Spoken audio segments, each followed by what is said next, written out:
श्री क्षेत्र तिरुमला तिरुपती येथील श्री व्यंकटेश्वर देवस्थानमच्या धर्तीवर सोलापुरातील दाजीपेठ येथील श्री व्यंकटेश्वर देवस्थानमच्या वतीनं सोमवार 16 डिसेंबर 2024 ते सोमवार 13 जानेवारी 2025 या कालावधीत धनुर्मासोत्सवमचे आयोजन करण्यात आले आहे। या निमित्ताने पूर्व भागात गोविंदा गोविंदाचा जयघोष घुमणार आहे। या उत्सवांतर्गत रंगनाथ स्वामी व गोदांबा यांचा कल्याणोत्सवम विधी पार पाडण्यात येणार आहे। हा विधी याची देही याची डोळा पाहण्यासाठी सोलापूरसह परिसरातील भाविक भक्त मोठ्या संख्येने येत असतात, अशी माहिती श्री व्यंकटेश्वर देवस्थानम अध्यक्ष रायलिंग आडम यांनी याबाबत माहिती दिली। धनुर्मासोत्सवमचे यंदाचे 54वे वर्ष असून सोमवार 16 डिसेंबर 2024 रोजी गोदांबा देवी अभिषेक, बुधवार 18 डिसेंबर 2024 रोजी विशेष पाशुरम पूजा,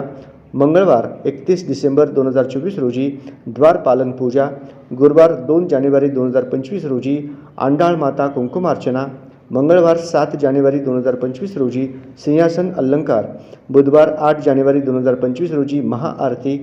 शुक्रवार 10 जानेवारी 2025 रोजी वैकुंठ द्वार दर्शन, शनिवार 11 जानेवारी 2025 रोजी नैवेद्य, रविवार 12 जानेवारी 2025 रोजी अंडाळ माता गोदांबा निराद्रम, सोमवार 13 जानेवारी 2025 रोजी उत्सव मूर्ती अभिषेक, रंगनाथ स्वामी व गोदांबा यांचा कल्याणोत्सवम असे या महोत्सवातील मुख्य कार्यक्रम राहणार आहेत, असेही त्यांनी सांगितले।